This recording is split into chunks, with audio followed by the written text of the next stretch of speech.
Good morning, good afternoon, and good evening to all our friends around the world. Welcome to today's U.S. Grains Council Aqua Talk, curated by Mr. Ronnie Tan and moderated by myself, Caleb Worth, Regional Director of the U.S. Grains Council here in Kuala Lumpur.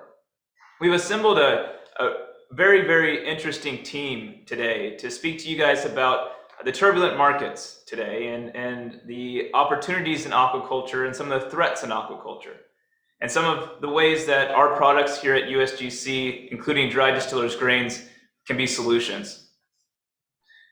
So I'm going to do a couple housekeeping things here at the beginning as we move along into the program.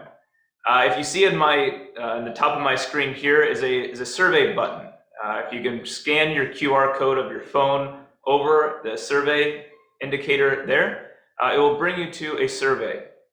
This survey is quite important. It helps us gather information here on the market to allow us to target our programs and our services to you where you are.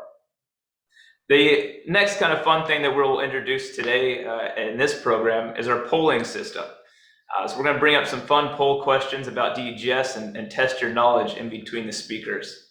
So look out for those and be aware and be ready with your clicker to answer the questions. So without further ado, I'm going to bring our first speaker of the day up here with me. And our first speaker is Dr. Daryl Jory.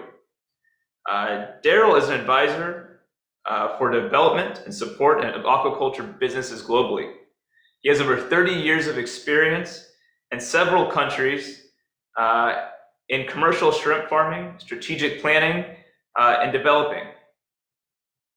He's an adjunct professor at the University of Miami. He was an adjunct professor at the University of Miami for over 30 years and a contractor for the Global Seafood Aquaculture Alliance since 1997. He has been a keynote and invited speaker at over 150 industry events, and we are very glad to have him come speak with us today. Daryl, I'll hand it to you. Thank you, Caleb, and also thank you, Ronnie, and the U.S. Grains Council for the opportunity and the invitation to participate in this Aqua Talk. There. So let me hit a few key highlights of what aquaculture production is today, and maybe some outlook into the near and long-term future. Aquaculture is practiced in many forms throughout the world, using many types of production systems, from ponds to cages to tanks and others. There's over 500 different species of aquatic animals and plants that are grown, and contrast this with only a handful of terrestrial species that we produce for consumption.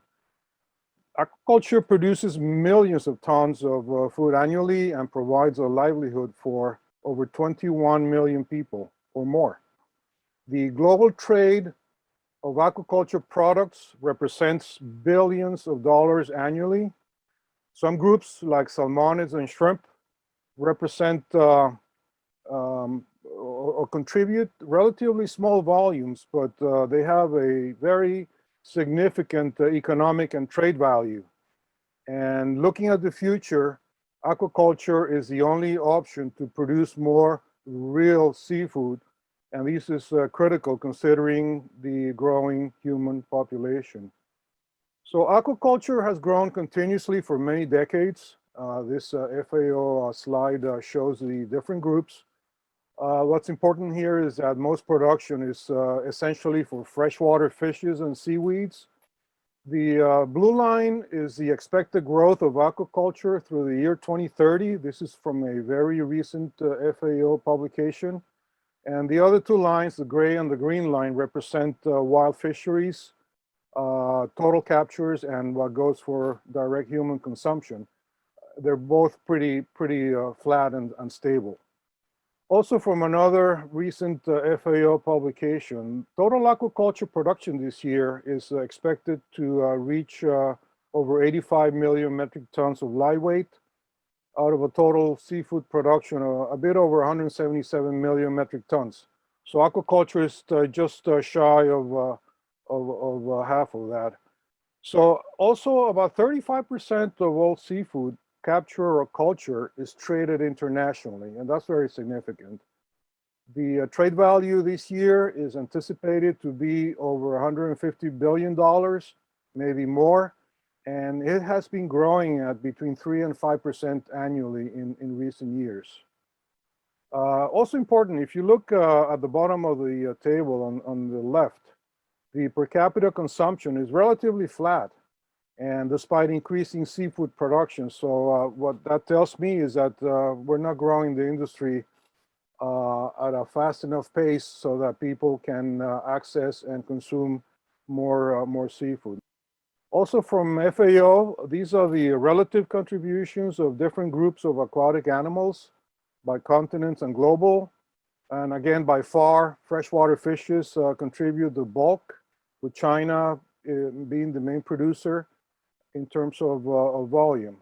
We look at growth, different periods, and especially recent growth. We can see that Africa, Oceania, and Asia, and the world, excluding China, have all experienced growth in the past 4 or 5 years, while the Americas, Europe, and China had generally had decreased growth rates. And this figure shows FAO's recently projected growth through 2030 by different species and groups. So when we consider aquaculture growth, there's a very important consideration that's very relevant to this aqua talk.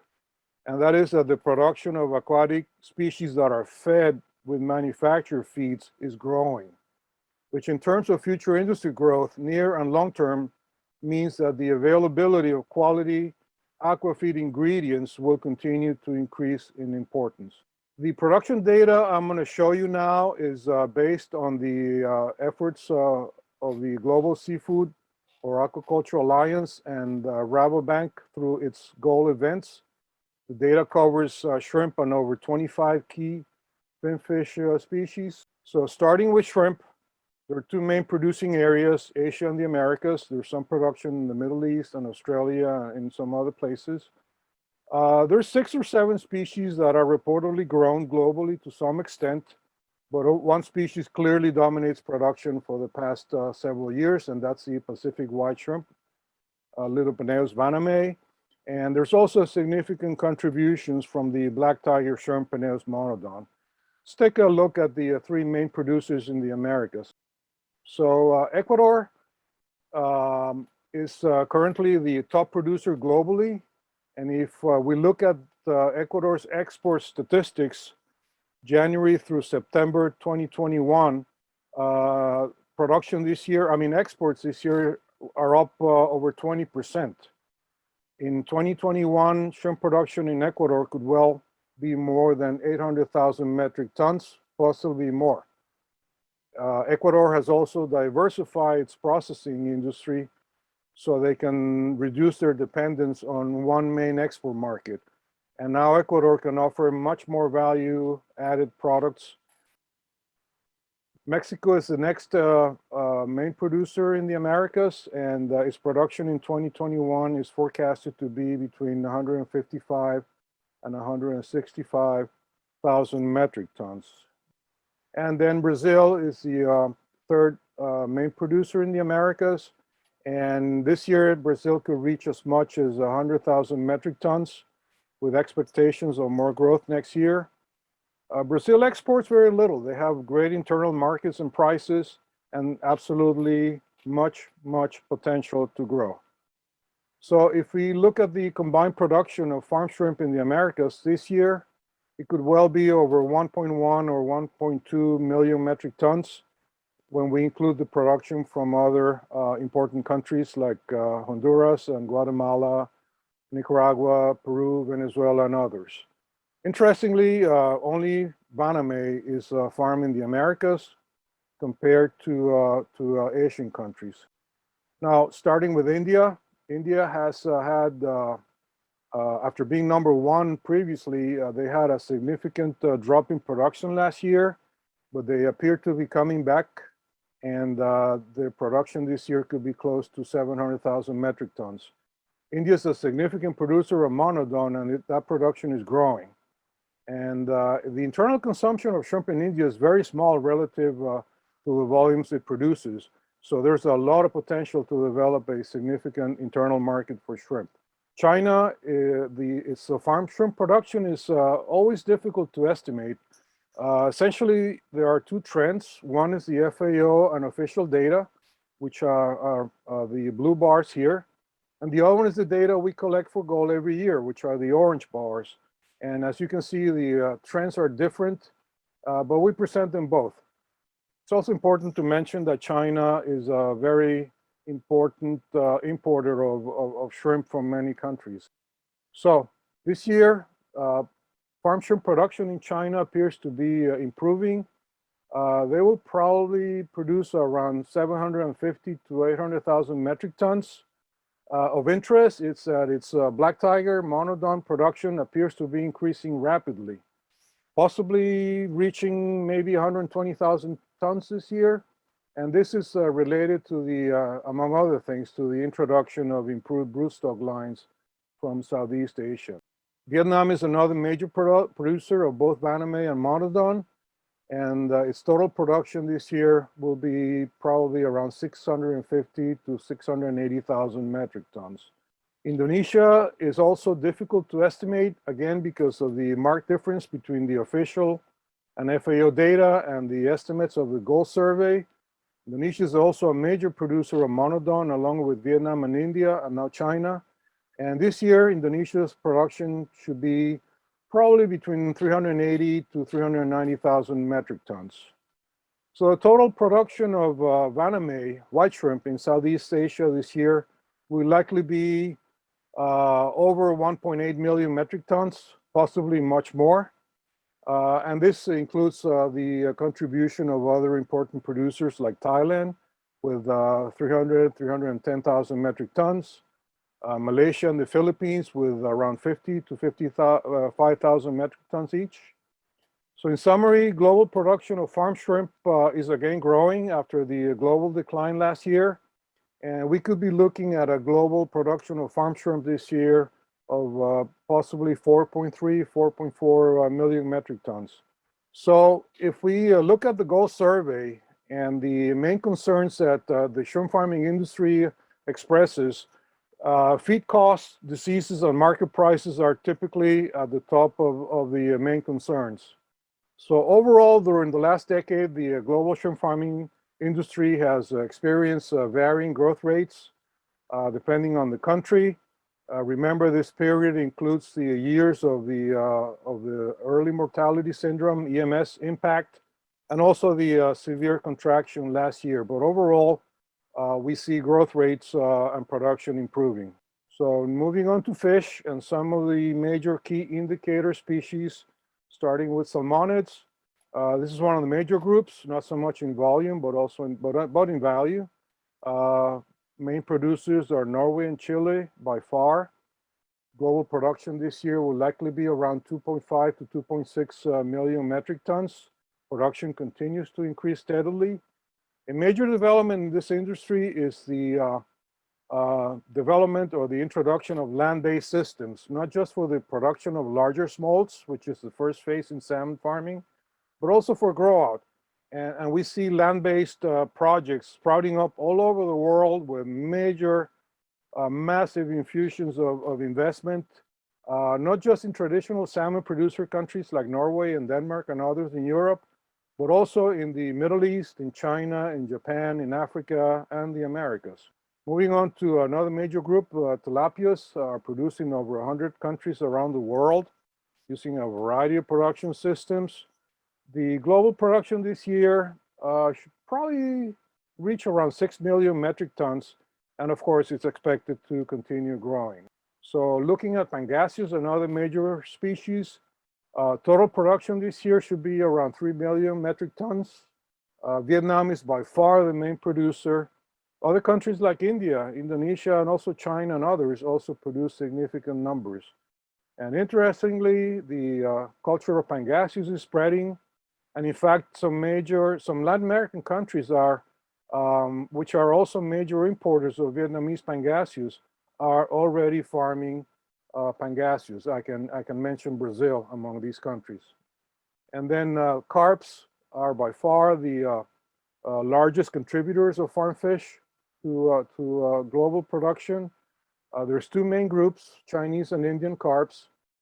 There's not much international trade in carps, but certainly the huge production volumes, global carp production is well over 27 or 28 million metric tons. So if we look at the 25 or so key indicator species in finfish that we follow, we can see that global production is increasing steadily, but the rate of growth may not be enough to produce the seafood volumes we anticipate we're going to be needing in the coming decades to feed a growing population. And I will suggest that this needs to be addressed and soon. Just a couple of quick comments on global trade. Seafood, both from fisheries and on farms, represents major trade flows globally. This graph, for example, the big, thick blue line represents exports of farm shrimp from Ecuador going to China a couple of years ago. But trade flows are also very dynamic and change significantly. If we look at the exports of shrimp in 2012, and that would be the thick line on top, it was Thailand sending lots of shrimp to the US. 6 years later, in 2018, it was Ecuador to China and India to the US. And since last year, Ecuador to the US. So, there are many challenges to the growth of our industry. And some of these challenges are old, and you can read some of these here. And some are relatively new. And of course, the one at the top is the current pandemic, which has added a whole new dimension of challenges, lockdowns, logistics, travel restrictions, many others we're all familiar with, and also a lot of uncertainty. Certainly, there's much room to improve and increase the production of farm seafood, because we're going to need, as I mentioned before, a lot more seafood in the coming decades. So just like we have a number of challenges and issues, there's also some interesting perspectives. There are many technologies and tools we can use to grow and strengthen the industry and increase production. The pandemic has shown us new opportunities. Increased seafood consumption at home, for example, in Europe and in the US, seems to be sticking. You know, we're going back to restaurants, but we keep buying more seafood and bringing it home. And I think that's a very important development. Another important thing about the pandemic, it's shown us the importance of things like just-in-time logistics. You know, maybe with the crunch in shipping and transportation, it's better to have a few spare parts put away just in case. Again, the pandemic has created a lot of problems, but it's also shown us a lot of opportunities, and I think we will capitalize on a lot of these opportunities. And I list here a whole bunch of tools and technologies, which I call perspectives, and you know, the communications, the Internet of Things, all kinds of new developments, new ingredients, improve feed manufacturing, feed management, health management, more control over production, expansion of the industry inland and offshore. We also have competition from new industries like plant-based shrimp, which a number of companies are throwing a lot of money at to create plant-based, not just shrimp, but also salmon and tuna and a few other important seafood items. The need to be more sustainable and responsible is being more and more emphasized every day. one key thing we need to consider is who are we going to be selling seafood to, not just in the future, but just now. Right now, the younger generations are much more environmentally conscious. They want to know where it comes from. They want to make sure it's produced in a responsible way, and so on and so forth. So there's certainly a lot of interesting perspectives. I will say that just to conclude that I see we have an opportunity to responsibly and intelligently increase farm seafood production so that our global aquaculture industry does what it needs to do to feed the world. And that's my very quick summary of aquaculture production. Thank you for your attention, and I look forward to your questions and comments later, and I turn it back to the moderator. Thank you.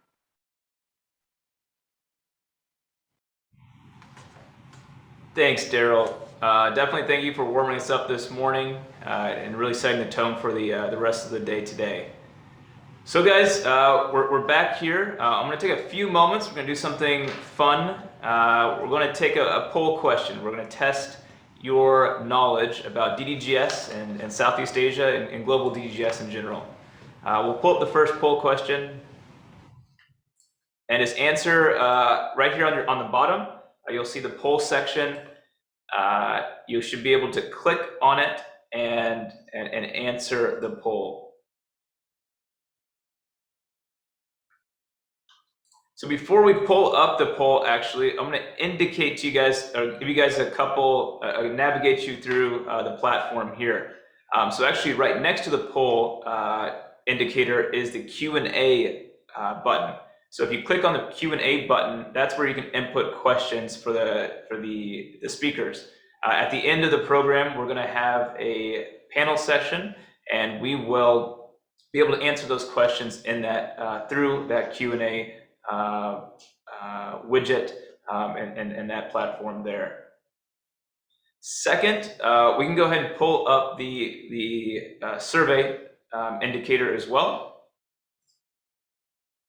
And so if you guys scan your phones over that survey indicator, you guys can take the survey at your leisure anytime throughout the program. All right, I think our poll is ready, and here it comes. All right. So if you guys see here, the poll, the question was, what is the country with the largest DDGS imports in Southeast Asia? And of course, the answer is Vietnam. Vietnam's imports have increased steadily throughout the last few years, really fueling a big drive in feed production, both aquaculture, but also animal. It's also really important to note, just yesterday there's an announcement by the Vietnamese government to lower tariffs on corn imports into the country, which will further drive the competitiveness of the Vietnamese market. So we're really excited for primarily DDGS exports to Vietnam, and we're really excited for the growth there in both the aquaculture space, but also the animal feed space. So very good, very good. Now that we're warmed up, we're going to move into our next speaker of the day. We are going to introduce our very own Mr. Ronnie Tan. For those of you in this region and likely around the world, he needs no introduction, but we will introduce him properly anyway. Ronnie is the regional aquaculture consultant for the U.S. Grains Council, and he concurrently serves on the advisory board at Callista USA and is an advisor to BASF Germany. He also acts as a mentor to help to Hatch, an aquaculture startup accelerator. He started his career building the aquaculture feed division at Goldcoin Group, a major feed company in Asia. Ronnie, who is a Malaysian, read environmental biology at King's College, University of London, and obtained a Master's of Science in Aquaculture from the University of Stirling. We welcome Ronnie to the virtual platform today.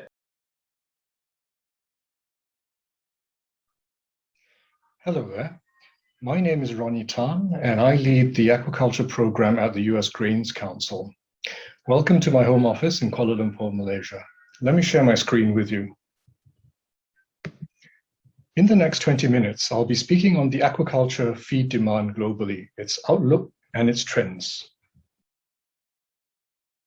Let me set the stage by using aquaculture feed production in 2019 as a baseline. Global production is at 41 million metric tons, led by Asia with over 73% market share. China produced 16.6 million metric tons, of which 65% was carp feed. If we look at the pie chart on the right, we will find that Latin America comes in a distant second, and Europe third after that. Compared to 2018, Asia grew the most with 1.5 million metric tons. Major growth was seen in China, Vietnam, and Bangladesh. In Europe, the decline was mainly seen in Russia, where local production was compensated by imports from the EU. Unlike poultry and pigs, aquaculture is a multitude of species, and each species requires specific feeds. Let me talk about shrimp feed first in 2019.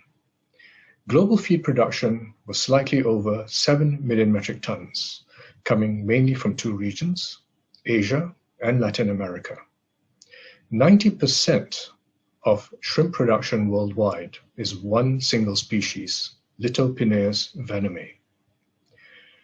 Prior to the year 2000, feed conversion ratios for shrimp feed were averaging 1.4. But after 2010, when we saw a lot of disease problems, survival rates fell, and this is when feed conversion ratios increased to more than 1.8. In 1984, when I first started as an aquaculture nutritionist, shrimp feed used at least 35% fish meal in its diet. But because of cost, replacements were sought after, and high protein meals such as soybean meal and corn gluten meal were able to come in as replacements. But since the year 2000, there was another key driver, and that was sustainability, because the world didn't believe in feeding fish to fish. It was better to feed fish to mankind or to human beings. And that prompted the search for novel feed ingredients such as single-cell proteins and insect meals. Let's look at salmon feed right now. In 2019, global salmon feed production was nearly 3.2 million metric tons, led by Norway, with over 51% market share, followed by Chile and Scotland. FCR is stable at 1.2, and this is due to very good genetics as well as good nutrition. The high fat content provides for energy such that the protein is then used for growth, and this is what we call the protein sparing effect. The feeds use fish meal, corn gluten meal, wheat gluten, fish oil, and rapeseed oil. Again, there's a question of sustainability, not feeding fish to fish, and a replacement is sought after. The previous two species were marine, so now let's have a look at a freshwater species, tilapia. Global tilapia feed production was over 9 million metric tons, led by China, Egypt, Indonesia, Brazil, and Bangladesh. Tilapia is really a global fish because you cover 3 continents here. The FCR depends very much on harvest size, and it can range from 1.1 over to 1.9. In Egypt, harvest is done at 350 grams, while in Indonesia and in China, they are looking at 1 kilogram fish because a lot of these fish are filleted for export markets. The feeds used are mainly using plant proteins and locally available feed ingredients. DDGS, which stands for dried distillers grains with solubles, is very well suited for the species. In the old days, tilapia was farmed in ponds, but it had a problem of a muddy taste and a muddy smell. So increasingly today, tilapia is farmed in cages in freshwater lakes. But this poses a second problem of pollution and eutrophication of the lakes.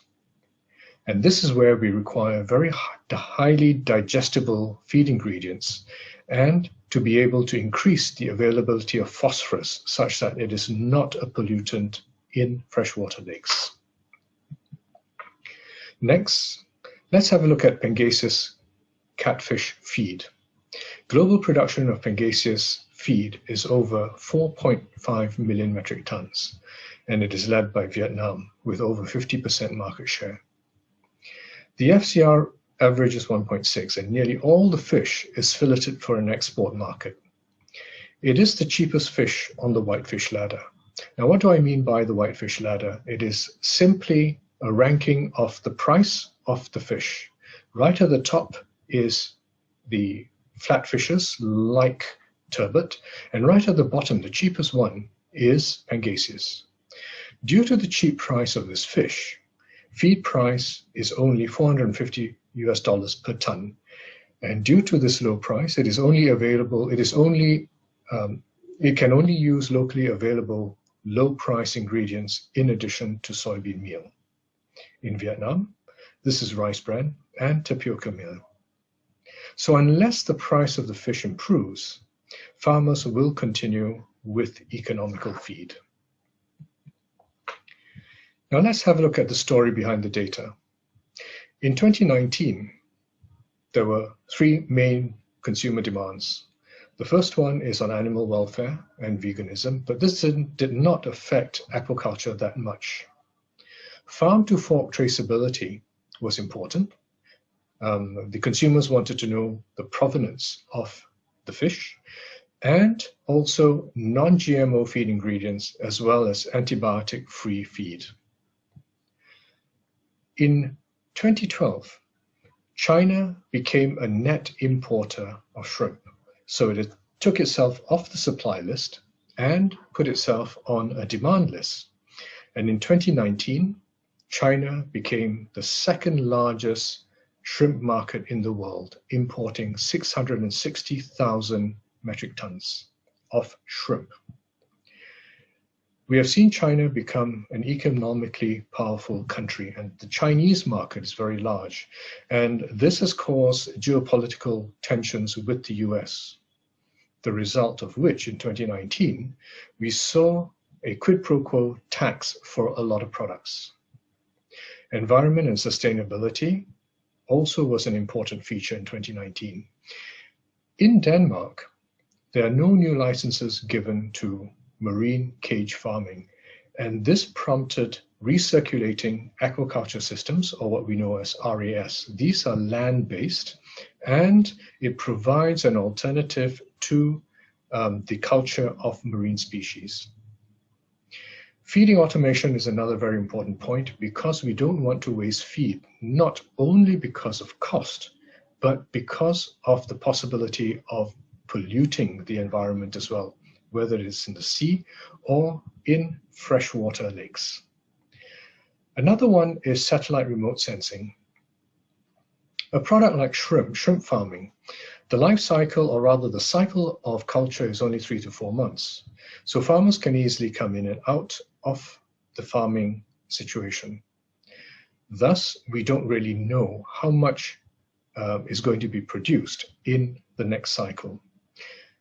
Satellite remote sensing is able to monitor the farms in production. So whether it's in India or in China, we're able to predict the volume of a certain species being produced. And with demand, we are able then to forecast price. I already mentioned sustainability and fish meal replacement. I will talk a lot more about novel protein sources later in the presentation. Let's move on to 2020. This was the year of COVID-19 and the pandemic, but yet aquafeed production grew 3%. And this was because aquaculture grew much faster than any of the other livestock species. Asia Pacific grew at 3%, and this was mainly from China, Vietnam, and Bangladesh. Latin America powered ahead with shrimp from Ecuador and salmon from Chile. There was also tilapia farming in Brazil. Oceania started with a very low base, and hence, with a little bit of increase, we find that an increase of about 6%. So what happened in 2020? The first thing that everyone looked at was food and feed security. Singapore is a very good example. Singapore imports nearly 90% of all its food requirements, okay? And it realized from a long time ago that it was at risk if another black swan incident like COVID-19 were to happen. So it initiated a project called 30 by 30, which means that it should be 30% self-sufficient in food by the year 2030. But it's not only food security, but feed security as well. I remember just after Chinese New Year in 2020, China was the first country to go into lockdown. Poultry farms couldn't get any feed, and the chickens were becoming scrawny as well as facing high mortality. Feed was another issue. There was a shortage of fish meal in China, and shrimp feed producers had to increase their prices. A consequence of COVID-19 was an increase in e-commerce. There was also a lot of uncertainty and delays. Toward the last quarter of 2020, ingredient prices started increasing. Soybean meal increased, as well as corn prices, and this was compounded by freight charges. There was some consolidation amongst feed producers, but some EU feed companies expanded into Asia, the likes of Skretting as well as Royal de Heers. Chinese companies, fearing that the Chinese feed market was consolidating and stagnating, they also expanded into Southeast Asia. So, will we see the next phase of growth in Asia? As I mentioned earlier, aquaculture feeds saw a growth of 3%, and this is the largest growth among all animal feeds. What about the outlook? This is crystal ball gazing, but these are our predictions for the years 2021 and 2022. So if we look at the third column from the left, this is compound annual growth rate. We see this decade a decade for Africa, whereby there will be investments in tilapia farming. Egypt is already one of the largest tilapia producers in the world, but we will have new production areas from Kenya, Nigeria, Zaire, and Zimbabwe, Uganda as well. Asia Pacific will power on with shrimp and marine fish. Europe, you will see some rebound, and it comes from salmon as well as the Mediterranean sea bass and sea bream. Latin America will continue with its growth, and it will come from salmon, shrimp, and tilapia. Oceania is peculiar in the sense that Australia will see a new shrimp farm called Sea Dragon, and this will be the largest shrimp farm in the world. So if this takes off the ground, we will, or we may see a increase of between 1 to 5% for its feeds, depending on how fast this project takes off. Let's have a look at the trends behind these numbers. So there are challenges and opportunities moving forward. During the pandemic, a lot of people started cooking seafood at home. In fact, Bloomberg in January 2021 reported that seafood consumption at home increased by more than 25%. With vaccination, we expect that dining out will start again, and there will be revenge dining out, very much like revenge travel, and this will improve the consumption of seafood as well. Now, we have seen soybean meal prices go up by 50% over the past 7 months. Corn prices have gone up by more than 130% in the past 7 months. So since the beginning of this year, certain feed prices have increased by at least 3 to 5%. What about fish meal? Peru is one of the largest producers of fish meal in the world, and their quota for this year remains the same. So we also expect that fish meal prices will remain at 1,500 US dollars per ton.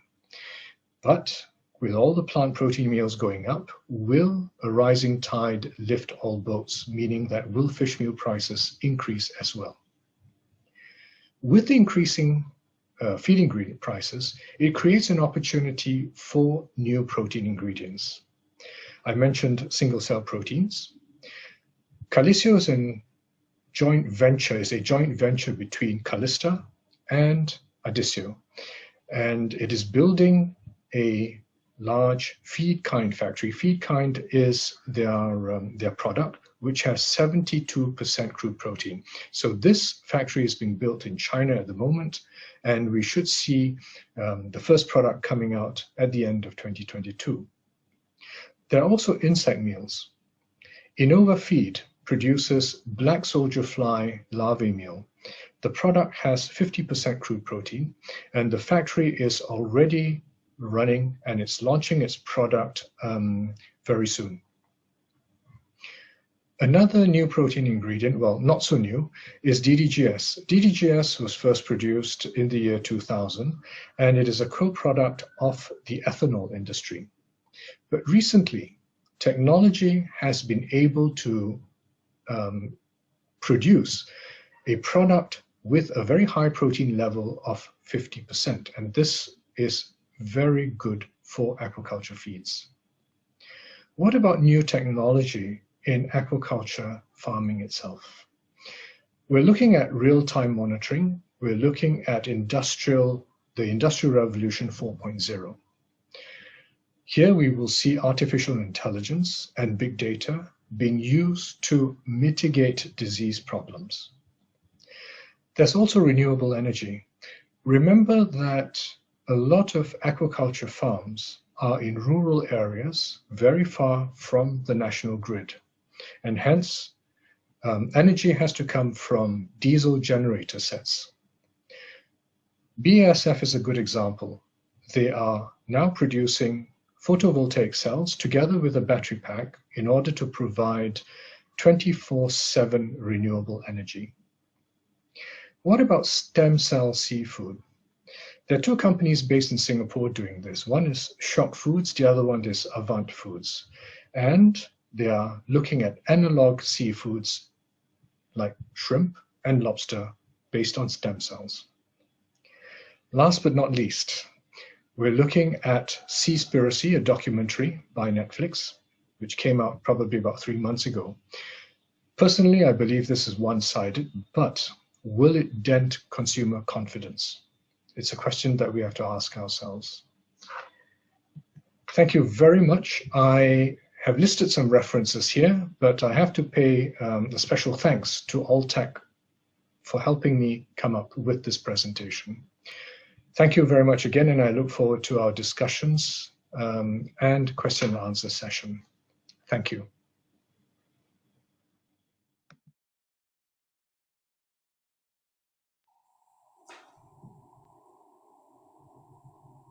Thank you, Ronnie. We appreciate the words and we appreciate the outlook, even if it is through a crystal ball. Thank you very much. Hey, our next poll that we have here today, we're going to bring up on the screen, is going to be about US DDGS production. So we can pull the first poll up. Audience, you guys can see this. Give it a few moments here.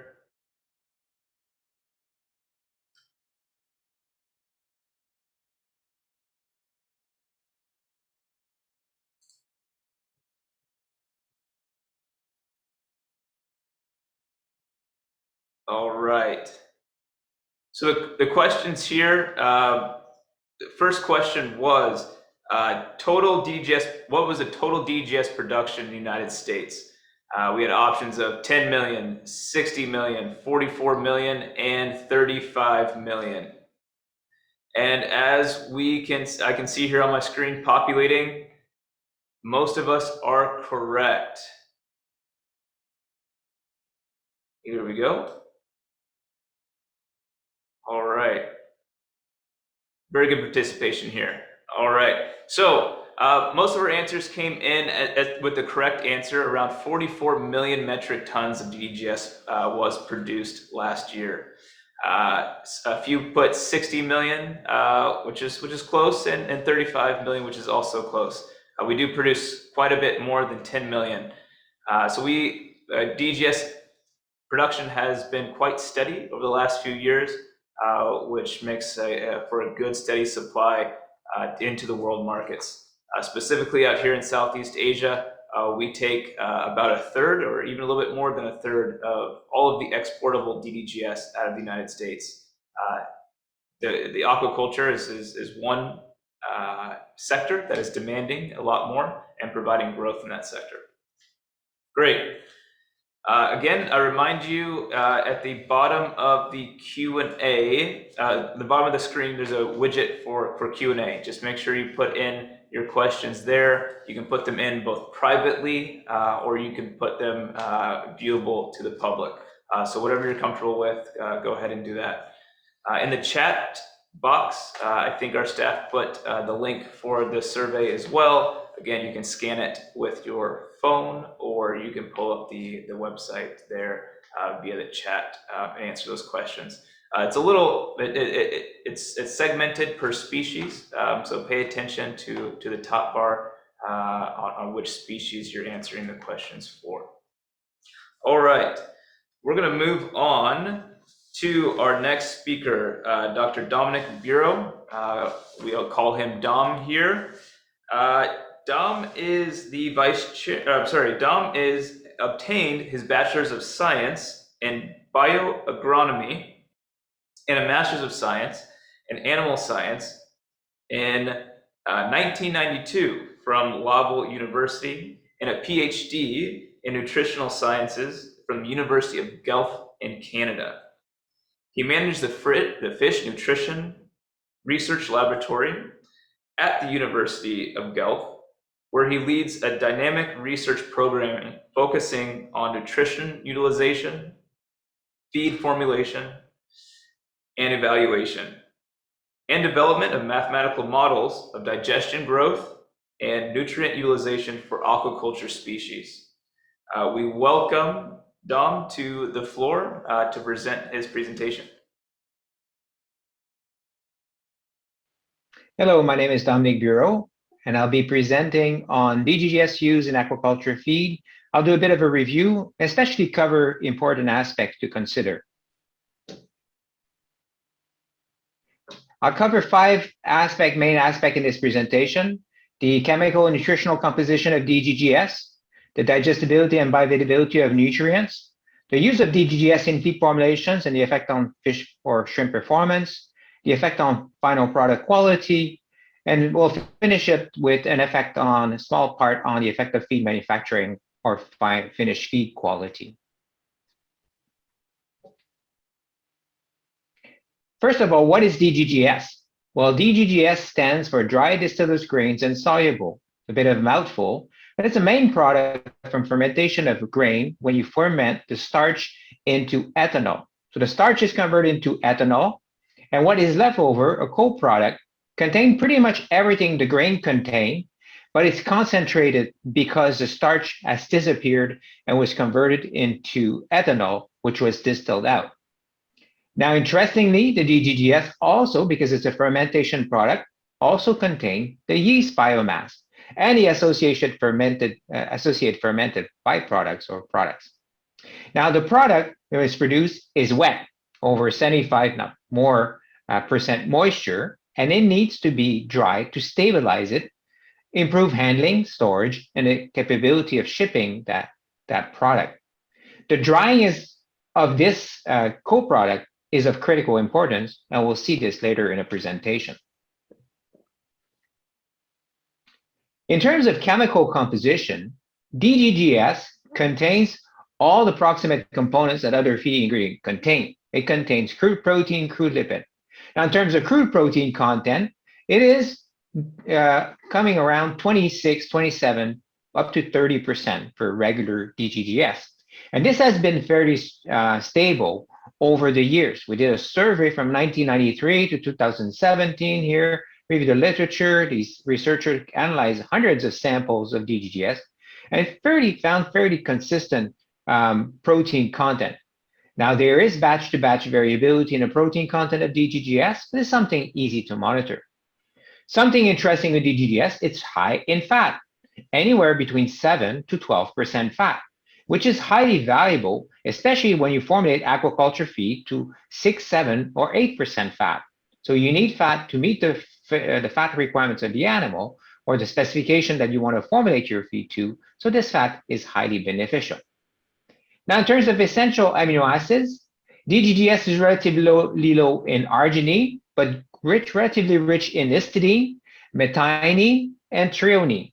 So it makes it an interesting protein source.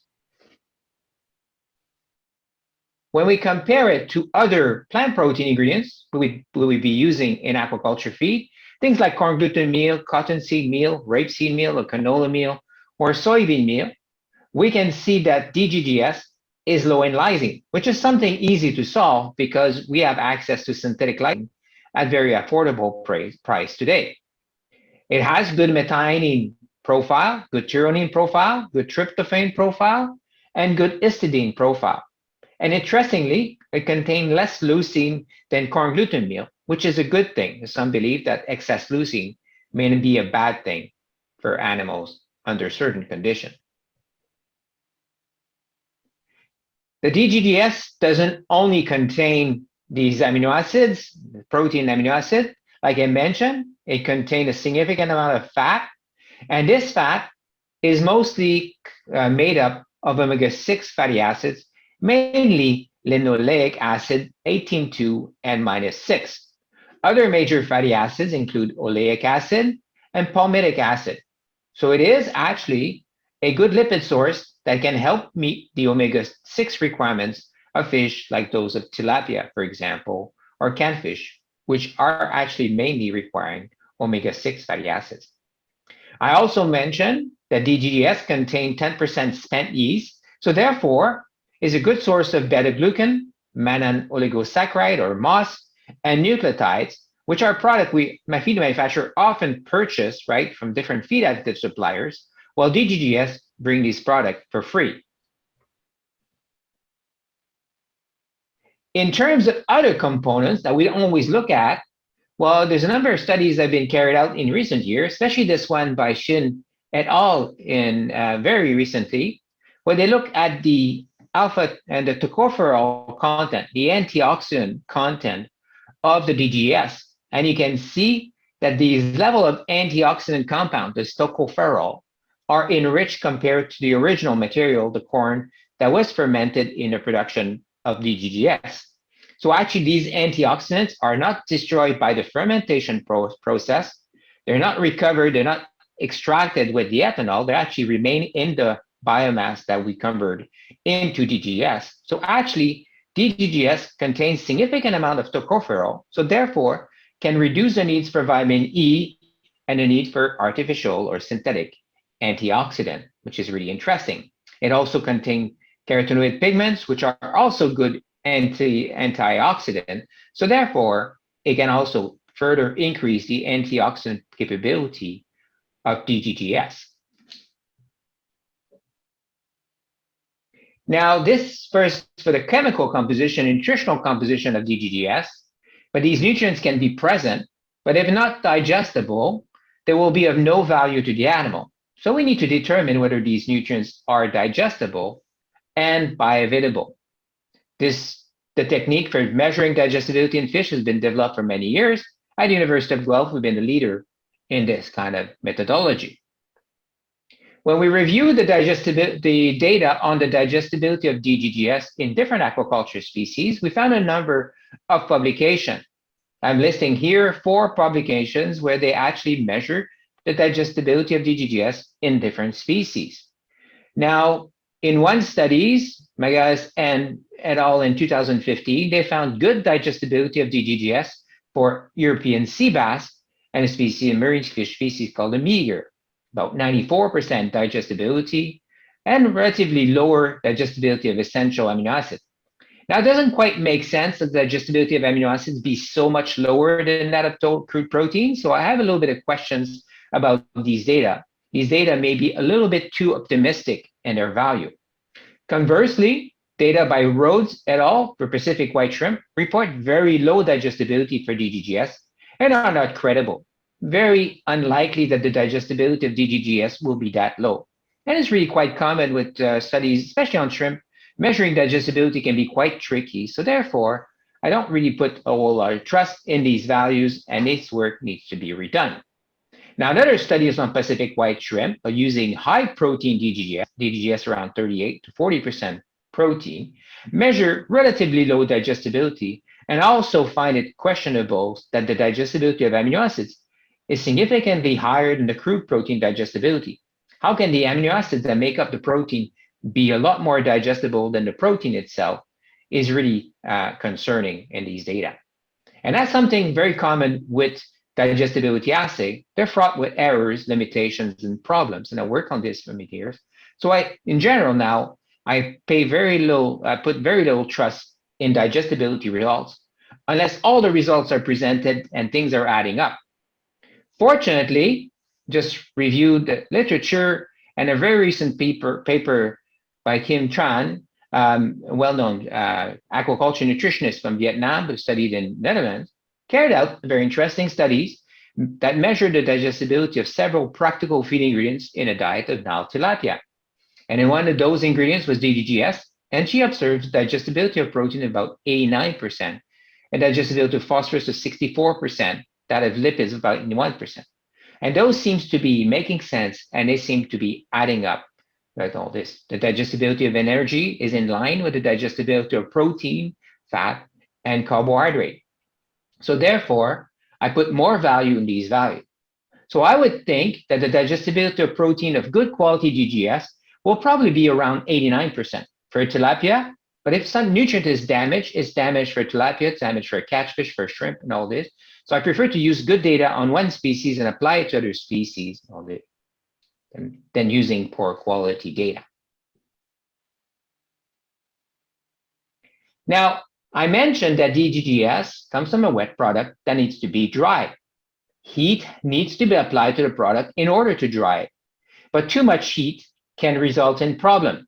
It can result in heat damage of the ingredient. And you see this, especially in the early days, with DGGS, where you had the same product that was coming out by the plant, but dry with different intensity of different equipments under different conditions, and the end product would be more or less burned. And you could see this in the color of the final product.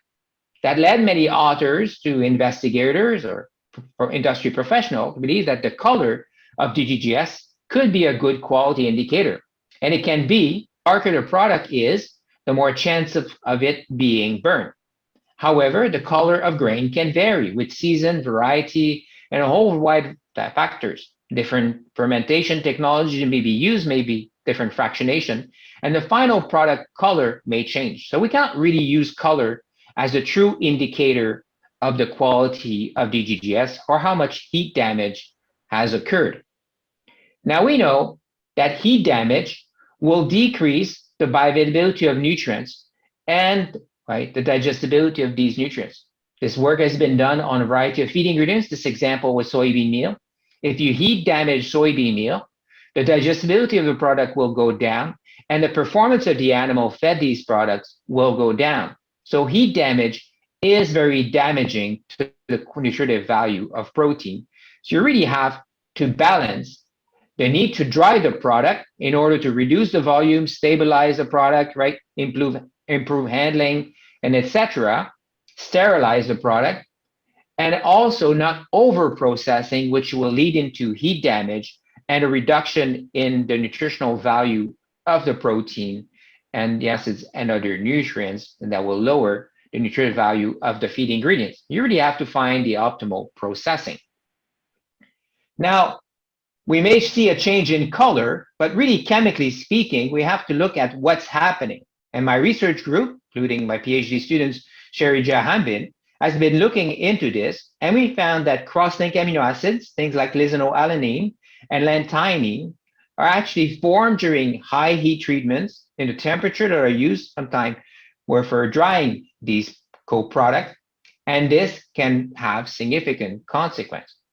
These cross-linked amino acids can create bridge or links within the protein and render part of the protein less digestible or less easy to digest by the animal, resulting in peptide that you may be measuring as soluble or digestible, but will have no budget. So actually, quality control of DGGS is critical. Now, with this new research, we can predict that lanthionine and lysinoalanine may be good predictor of potential damage to ingredients. So this is an important quality assurance tool that feed manufacturer can use in order to verify the quality of DGGS. Now, I covered with the digestibility, we need to use these ingredients in real feed and monitor the performance. There's been a relatively large number of studies on the use of DGGS in the diet of different aquatic species, mostly tilapia and shrimp, but also some channel catfish and trout.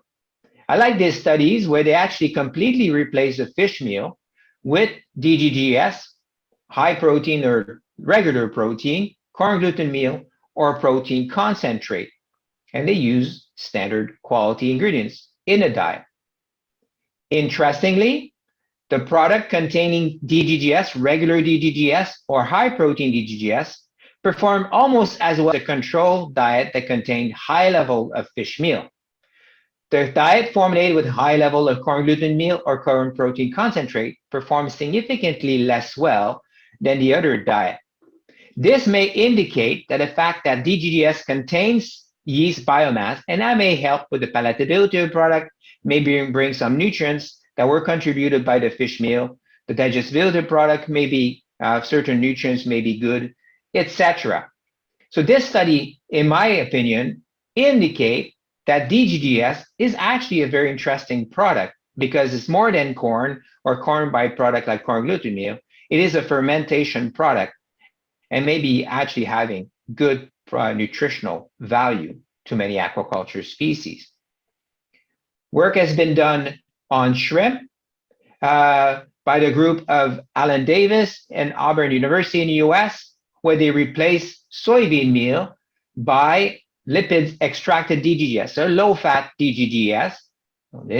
They basically started with a high soybean, 56% the soybean in the diet, and they went from 0 to 40% DGGS with or without significant lysine supplementation. Well, the performance were actually showed that about 20% DGGS was an optimal level. You could use up to 20% DGGS without affecting fine production, biomass, yield, final body weight, or FCR of the animal. Higher level, 30 or 40% DGGS, had a negative impact on performance, probably because nutrient requirements of the animal were no longer met, at least on a digestible nutrient basis. But that using 15, 20% DGGS is therefore highly feasible in a diet of very young shrimp. These shrimp grew from 0.49 grams to about 7 grams, so it's very young shrimp. So we can use significant level of DGGS in these diets.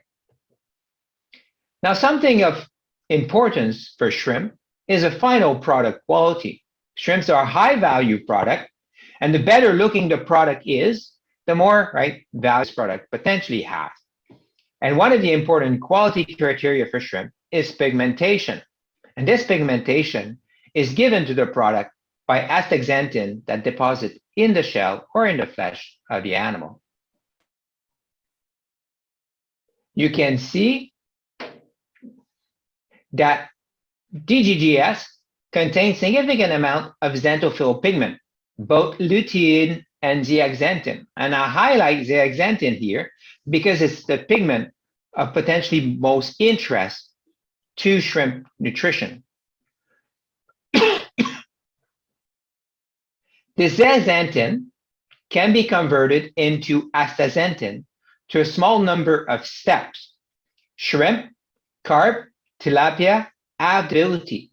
Salmonid fish species do not have this ability to convert zeaxanthin into astaxanthin, which gives a nice red or pink colors to aquatic seafood or seafood product. Again, work by Alan Davis group, not on DGGS, but on fermented corn protein concentrate, indicated that you could feed diet that were completely devoid of astaxanthin and find significant astaxanthin deposition in the body of the animal. And this deposition, or this level of astaxanthin, was linearly related to the level of corn protein concentrate in a diet, showing very efficient conversion of zeaxanthin into astaxanthin in shrimp. So rather than using expensive astaxanthin, one of the most expensive nutrients that we use in aquaculture feeds, we can actually use the corn gluten meal and other corn products as a source of zeaxanthin that will be converted by the animal in that very good astaxanthin that helps with product quality. Now, the flip side of this is the fact that in white fish species, the deposition of yellow pigment in the flesh may be a negative thing. And often we hear that feeding high levels of corn or corn products can lead to yellowing of the flesh, and therefore lower quality product or product less acceptable to the fish processor and the final consumer. So there's a reticence of using high levels of corn products in the diet of these white fish species in order to minimize the incidence of yellowing of the flesh. There hasn't been a whole lot of studies on the impact of yellow pigment on the yellowing of flesh, but so far the results is showing that actually most of the yellow pigment that comes from the diet do not have a big impact on the flesh. In that studies by the group of Sushi Sato at Tokyo University of Fisheries, they found no impact of the present use of DGGS or other corn products on the color of the flesh. There was no yellowing of the flesh, no change in the color of the flesh associated with the use of corn product, including 33% high protein DGGS or 52% regular DGGS, which is a huge amount of DGGS to use in the feed. So therefore, this effect of the DGGS on flesh quality in white fish is probably overblown in some things, and maybe supply from the water, for example, algae, may contribute more to the problem than things that are contained in a diet. The final topic I want to cover is the effect of DGGS on feed manufacturing and feed quality. There's very few studies, systematic studies on this, but I found one very interesting thing, a study where they actually look at the effect of DGGS-based tilapia diet on the manufacturing properties and the physical characteristics of the pellet. So these authors increased the DGGS from 20 to 30 to 40%. Unfortunately, there's no feed without DGGS, so we cannot look at 0% DGGS, but that's still an interesting design. The take-home message from this study is that there was no effect of DGGS pellet durability index and very limited impact on water stability of the pellet, indicating that DGGS does not have a negative effect on pellet quality and feed manufacturing, the feed manufacturing process, which is something of great concern to feed manufacturer.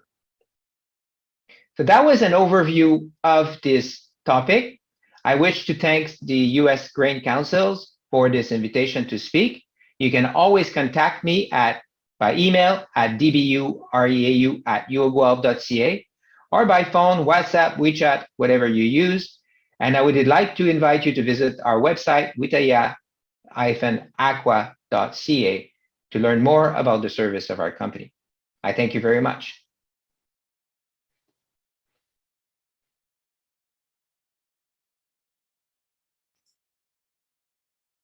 Thank you, Dom. Certainly a lot of questions will be coming from your presentation today.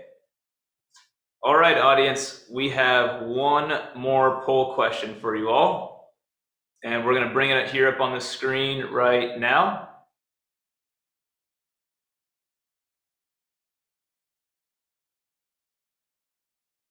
All right.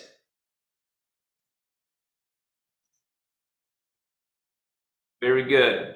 We're going to share the results here for the audience. And great. So the question here was how much US DDGS was exported to Southeast Asia and Oceania in 2020? Most of our answers came in at 10 million and 3.5. I may have tricked you guys a little bit, indicating that a third of all DDGS production come to Southeast Asia. The US produces about 44 million metric tons of DDGS. However, only about 12% of DDGS production is actually exported around the world. The United States consumes the vast majority of the DDGS product because it is such a good quality and useful product. We only export about 12 million and about 3.5 million metric tons of dry distillers grains actually comes out here to Southeast Asia. We certainly hope here in the coming years that we are going to reach 10 million, and that ethanol production increases, and that DDGS production increases, and the demand from aquaculture increases as well. And we'll eventually get to that 10 million number. I'm sure of it. Thanks, guys. Thanks for that poll. And with that, we are actually going to move on to our next speaker. And our next speaker we have worked very closely with in recent years to produce new material on DDGS and DDGS studies and its performance in shrimp. And Rami will be speaking about that today. Dr. Rami Nobriati is the Vice Chairman of Indonesia Aquaculture Society and also as a lecturer at Jakarta Technical University of Fisheries. He has published more than 30 peer-reviewed research articles in the area of his expertise, which includes aquaculture nutrition, immunology, aquaculture technology, and disease management. Please, let's go ahead and welcome Dr. Rami. Hello everyone, my name is Rami Nobriati. I'm a lecturer at the Jakarta Technical University of Fisheries and also as the Vice Chairman of Indonesia Aquaculture Society. First of all, I'd like to say thank you to the US Grain Council for giving me opportunity to present my talk today entitled with the use of the conventional and high-pro distilled dried grain solubles or DDGS in shrimp feed formulation. I would like to start my presentation with the trend on the global production of shrimp. If we look at data on the slides, in general, we have an increasing trend from 2015 to 2019 and slightly decrease in 2020. In detail, India and China, also as the one of the biggest producer of vaname, also facing similar trend with better forecast in 2021. According to the Global Aquaculture Alliance survey, Southeast Asia region, as the biggest region producing vaname worldwide, also facing similar challenge since 2019, with 2021 has been forecast as the bounce back period in this region.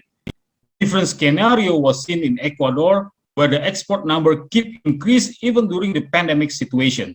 The efficiency and effectivity in terms of the production system, also the joint efforts between the public sector and also the industry become the main reason in Ecuador why they can sustain the flow of export and allow the shrimp aquaculture production sector to continue being one of the pillars for the national economy. Right now, there are several challenges to optimize the productivity of shrimp production system. One of the most limiting factor is the aqua feed, especially in terms of the cost of the aqua feed and also the quality of the aqua feed.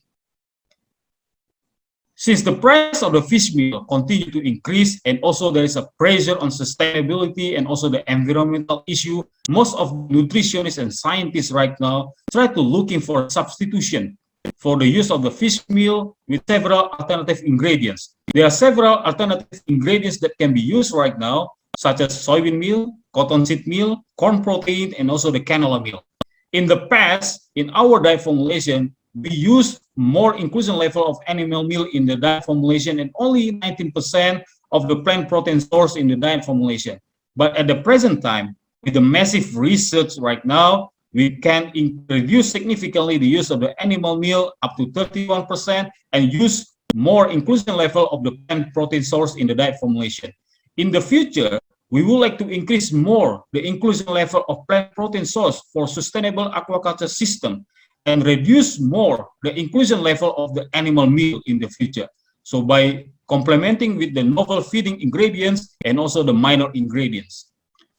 One of the problem with the wider use of the soy protein as the one of the alternative protein to replace the use of the soybean meal is the negative effect associated with the presence of the anti-nutritional factors. These anti-nutritional factors responsible for the decreased growth performance, decrease of the feed efficiency, there is a histomorphological change in the distal intestine of some species of fish, and probably there is some alteration in the serum biochemistry. So there is an urgent need for another sustainable ingredients. Looking at the nutritional profile and also the price of the DDGS, right now DDGS can be a promising alternative to be used in shrimp feed diet formulation.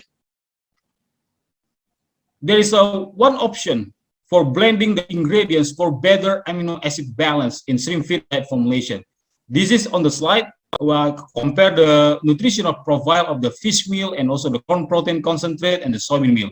We know that the use of the fish meal, they have a high protein, high lipid content, high lysine, and also high methionine level. If we compare the corn protein concentrate, they have a high protein also, but with low lysine and high methionine.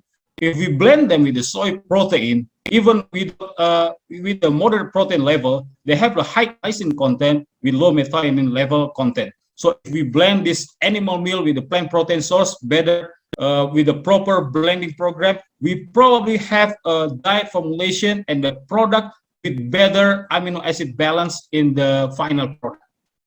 To get the evidence how effective the use of the distilled dry grain with solubles as the protein source in the practical diet for Pacific white shrimp, we conduct a research together with Mr. Erwin Suwendi and also Mr. Ronnie Tan.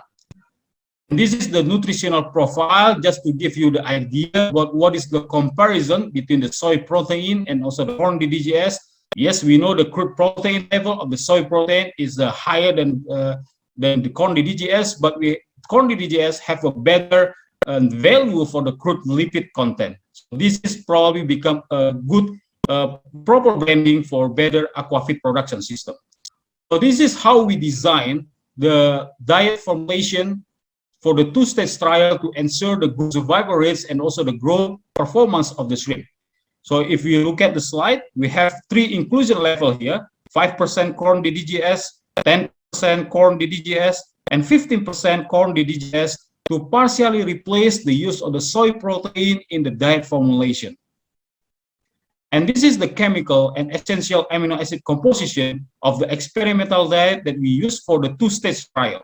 So in general, we have a comparable value here, even when we try to partially replace the use of the soy protein with the corn DDGS. We have a comparable value for the crude protein level, and also we have a comparable value for the crude lipid level, and also comparable value for methionine and lysine for the first limiting amino acid in the diet formulation. And this is the result for the growth performance of the shrimp. And this is the mean value consists for 10 replicates in the first trial and also 8 replicates from the second trial. So in the first trial, that we also perform this parallel at the same time with the second trial. This first trial was performed for 52 days. We do not find any significant difference in terms of the growth performance of the shrimp feed with the different inclusion level of the corn DDGS to partially replace the use of the soy protein. And also for the second trial, we also do not find any significant difference, especially for the final body weight, dental growth coefficient, the FCR, and also the survival rate among the dietary treatment. But the happy story is the price for formulation cost is down with DDGS. When we formulate the diet on July 2020, the control diet have a price around 8,000 Indonesian rupiah. When we partially replace the use of the soy protein with DDGS, we can down the formulation cost from 0.65% by the use of the 5% DDGS up to 1.9% by the use of the 15% of DDGS. If we compare the price with the recent price in 2021, where we know the price of the soy protein continue to increase, we even have a better formulation cost. We can go down the price of the formulation cost from 1.04% by using 5% DDGS up to 3.05% with the use of the 15% DDGS.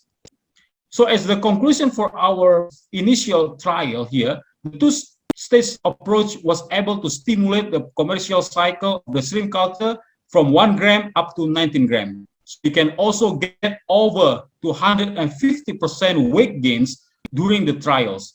For the final body weight gain, FCR, and survival rate did not significantly differ across the dietary treatment, and the result indicate that the corn DDGS can be used up to 15% as an alternative ingredient in shrimp diet formulation. And the diet costs show that shrimp feed price can be reduced significantly with the use of the corn protein DDGS. We also have a confirmation study here that just recently terminated in last October. We evaluate the use of the conventional corn distilled dried grain with solubles or DDGS in the real pond condition. And this is the research condition. We have a similar diet formulation we used in the first study. We have 4 dietary treatment also, control treatment, 0% DDGS, 5% DDGS, 10% DDGS, and 15% DDGS. And if you can see on the slide, we use the HAPA-net installed within the commercial pond here, and the density we use in this study is equal with 120 post larvae per square meter. We make this design as a completely randomized design, and we observe several parameters that include the growth parameters, the total hemocyte counts, lysosome activity analysis, and also the histopathological condition of the hepatopancreas of the shrimp. And this is the result for the growth performance by using the commercial pond. This is, we have a better growth, if you can see on the slide, on the table, different with the initial table, we have a better growth by using the 5 and 10% corn DDGS to partially replace the use of the soy protein. The final mean weight is better, the percentage weight gain, FCR, thermal growth coefficient, and also average daily growth is better by using 5 and 10% corn DDGS compared to the shrimp feed with the control treatment. The energy of the diet might become the main factor for the better growth of shrimp feed with the 5 and 10% corn DDGS. If you look at the data for the total hemocyte count and also the lysosome activity analysis, we do not find any significant difference among the dietary treatment, meaning that use of the corn protein DDGS up to 15% do not have any negative effect to the total hemocyte count and also the lysosome activity analysis at the end of the growth trial. If we look at the data for the histomorphological analysis for the hepatopancreas of shrimp, we also do not find any significant alteration in the condition of the hepatopancreas of shrimp when we feed the shrimp with the 15% up to 15% inclusion level, the corn protein DDGS. We also have organoleptic tests at the end of the growth trial. So we have several panelists to test the taste of the shrimp, and most of the panelists say that shrimp feed with the experimental feed contained with the corn DDGS tests better compared to the shrimp feed with the control or soy protein. We will come back with a full report later on. So the research conclusion, there is a consistency result that we obtained where the corn DDGS can be used up to 15% as the alternative ingredient in shrimp diet. And growth of shrimp feed with the 5 and 10% DDGS even better compared to the control treatment when shrimp culture in the real pond condition. And dietary inclusion up to 15% to substitute the use of the soy protein do not have any negative effect to the total hemocyte and also the lysosome activity in shrimp. And the inclusion of corn DDGS up to 15% do not cause significant alteration in the hepatopancreas of the shrimp. We also did some evaluation for the high protein DDGS, or better known as the corn fermented protein, on the growth performance and also the hematoimmunological parameters of the Pacific white shrimp. And the result has been published in the peer-reviewed journal And the objective of the study is to determine the effectiveness of diet containing high protein DDGS or fermented protein on the growth performance in the juvenile white shrimp. And we have the feeding period for 53 days and the stocking density is 15 shrimp equal to 150 shrimp per square meter. We use a 5 replicate group for a total 20 aquarium tanks. There are 4 treatments. The control treatments, this is a 0% corn fermented protein, and also the several inclusion level of corn fermented protein. There are 6%, 12%, and also 16% of the corn fermented protein.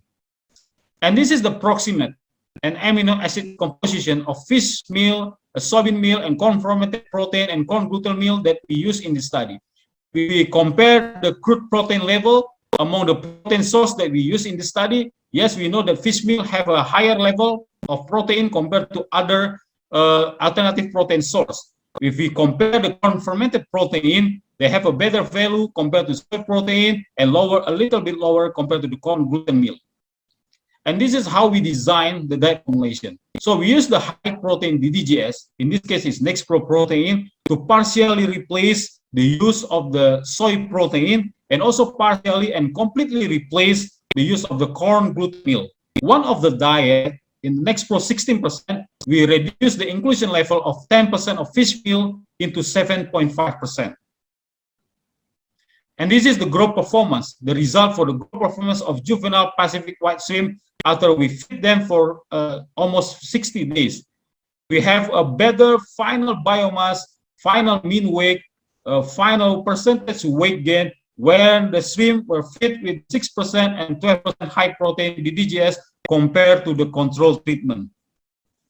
And for the hematocyte counts, we do not found any significant difference with several inclusion level of corn fermented protein when we try to partially replace the use of the soy protein and partially and completely replace the use of the corn gluten meal on the diet formulation. For the research conclusion, the use of the high protein DDGS or from point nutrition to a level up to 16% is acceptable and could promote the growth of Pacific white shrimp Lithophilus vanami. And the use of the high protein DDGS had no adverse effect on the total hemocyte count and also the lysosome activity. It will be interesting to validate the efficacy of the corn fermented protein in various specific pathogen challenges and assess the cost benefit of using corn fermented protein in the complete feed for shrimp culture in the commercial pond farming system in the future. For general conclusion of my presentation today, corn DDGS can be considered as the highly palatable up to moderate levels or more than 30%. And most important thing is economical in terms of the cost per unit protein and potentially bring bioactive compounds, yeast byproduct. And this need to be confirmed in the further research whether the use of the corn DDGS can also activate or modulate the non-specific immune system on the shrimp. We have ongoing research right now with the use of the high protein DDGS or Nexpro protein, which to challenge them with the Vibrio parahemolyticus. And also at the end of the challenge test, we will evaluate the several gene expression, especially for transglutaminase and also the prophenol oxidase, and we will come back for the full report later on. For the high protein DDGS, this could provide better growth to the shrimp, and for the most aquaculture species, corn DDGS are well accepted in the diet formulation. And thank you for the opportunity to share my talk, and I'm happy to take all the questions that you have. Let's go together, and thank you so much.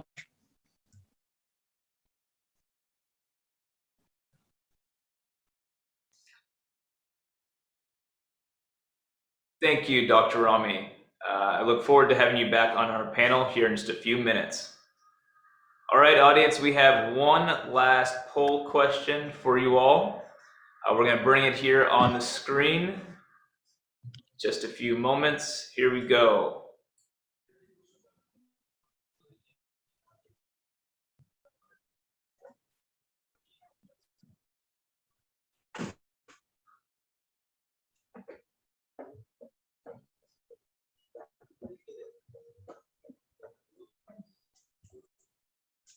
All right.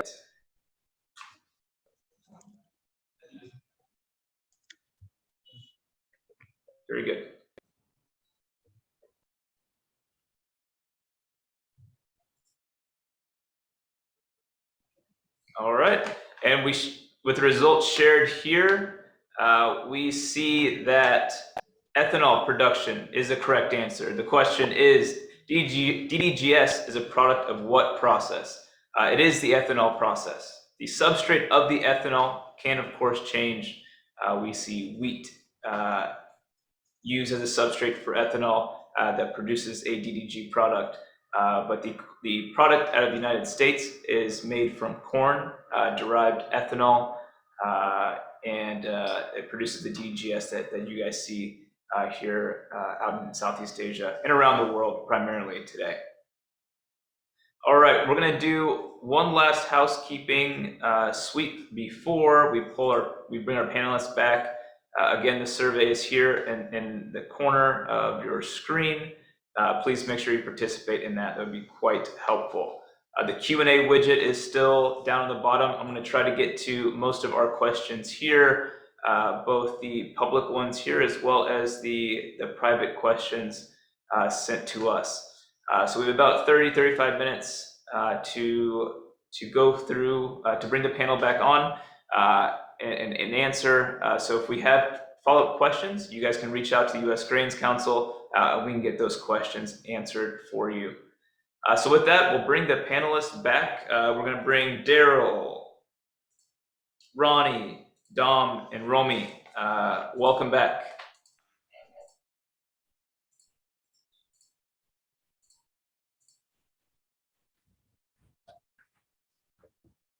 All right. Hey guys, good to see you. See you back, Caleb. Yes, absolutely. It's good to have our friends here back on the stage. We surely enjoyed the presentations, and now we get into the nitty-gritty question. The easy part's done. Now let the hard part begin. We're going to start with a supply question. And Daryl, this first question is for you. You gave us a perspective of the species mix that is in production today. Do you foresee any emerging species growing in market share, or even a new species coming into the production, thus the consumption mix in aquaculture around the world? Well, yes, there's always the possibility of new species. As I mentioned early on in my talk, last count, we are growing over 500 species of aquatic species. And that sort of dilutes, in a way, some of the research that could be maybe targeted to a few selected species. In terms of emerging species, I think there's tremendous potential for marine fish production, especially in tropical and semi-tropical areas, in coastal cages and also in offshore cages. So I would say, yes, there's potential for certain species or groups to expand, particularly marine fish. And also there's a host of freshwater species, for example, in the Amazon, that have tremendous potential, have very well-established markets in the Amazonian regions of South America. Species like pacu and arapaima and some of the striped catfishes have tremendous potential for growth. In fact, it's not well known, but there are Amazonian species that are grown in Asia. Pacu is an example. So, you know, yes, I think marine fish and some of the freshwater species will see growth. And also, I like to throw the comment that perhaps by growing too many species, we are diluting efforts and resources, and perhaps we should concentrate our efforts on some of the better known key species. Thank you. Ronnie, I'm going to ask you if there's any follow-up answer you have to that same question, but also take it further. Will the mix between monodon and Viname, do you see that changing at all here in Southeast Asia and around the world in terms of production? Was that question to me or to Romy? To Ronnie. Okay, right, thanks. The first thing I have to say is I have to follow up on what Daryl said. Marine fish species has actually a great potential here in Asia. But the problem, again, is that we're concentrating on we're not concentrating, we're actually growing too many species. We need to focus on one or two. And I would really recommend here looking at the Asian sea bass, Latis calcarifa, and the grouper. What we need to develop is something like the salmon, which is one fish whereby you can provide good research on genetics, on nutrition, on biosecurity and disease management. This is lacking in Asia. When you compare this to, let's say, Europe, which is very much focused on salmon, as well as the Mediterranean sea bass and sea bream. Your next question was on monodon versus Vaname. In fact, it's interesting because monodon was just about the only species we actually cultured in Asia up to the years, let's say 1992 or 1993. But if you look at the situation today, you see a lot of monodon coming back. If we look at, let's say, for example, Malaysia, Thailand, and even India, you see monodon coming back into the scene and taking perhaps up to 25-30% of the total shrimp culture. Vietnam has always been a very strong producer of monodon, but yes, we see monodon coming back. The question here is, will monodon have a space in competing with Vaname? Because today, because of genetics, Vaname grows to a very large size. You can easily get, 30, 40 gram Vaname, which was really a sort of a dominant segment of the market for monodon in the past. So question here, we have that competition, who will win? Back to you, Caleb. Thanks, Ronnie. So the next question I'm going to pull from the Q&A section here on my screen, and I'm going to expand it a little bit also.